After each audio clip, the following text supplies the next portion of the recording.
வாழ்க்கையில முன்னேற ஆசைப்படுறது தப்பு இல்லைங்க. எதையாவது பண்ணி எப்படியாவது முன்னேறிடணும் அப்படின்னு நினைக்க கூடாது. அப்படி நினைச்சா ஏதாவது சிக்கல்ல மாட்டிக்கிடுவோம். கடவுள் உங்களை ஏத்த வேலையில உயர்த்த வருங்க. சில பேரு எப்படியாவது காசு பணத்தை சம்பாதிச்சிடணும், அப்பதான் வயசான காலத்துல நிம்மதியா உட்கார்ந்து சாப்பிடலாம்னு நினைப்பாங்க.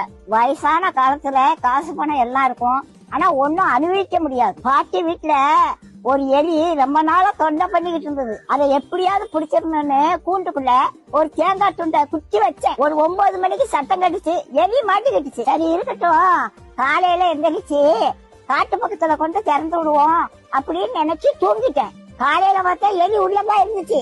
ஆனா அந்த தேங்காய் துண்டை அதை நக்கி கூட பாக்கலங்க. எப்படி வச்சானோ அது அப்படியே இருந்துச்சு. ராத்திரி முழுவதும் உள்ளதான் இருந்துச்சு. அந்த தேங்காய் துண்டை திங்கலாம்ல, அதுக்கு மரண பயம் வந்துட்டு அதனால தேங்காய் துண்டை திங்கிறதுக்கு மனசு வரல. அதுக்கு தேங்காய் துண்டை விட நம்ம உயிர் பிழைச்சா போதும்னு அது இருந்துச்சு.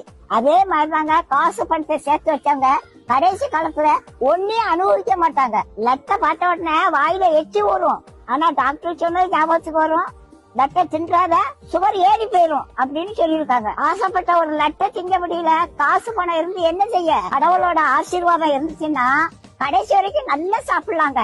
நாளைய தினத்தை குறிச்சு கவலைப்படாதீங்க. அந்தந்த நாளைக்கு அந்தந்த நாளோட பாடு போதுங்க. இன்னைக்கு சாப்பாடு கொடுத்த கடவுள் நாளைக்கு சாப்பாடு கொடுப்பாரு. நீதி நேர்மை உண்மை உத்தமமா மட்டும் வாழுங்க. கடவுள் ஒரு நாளும் உங்களுக்கு ஒரு குறையும் வைக்க மாட்டாங்க. நம்ம எப்படி சம்பாதிக்கோங்கிறத கடவுள் பாத்துக்கிட்டே இருக்காருங்க.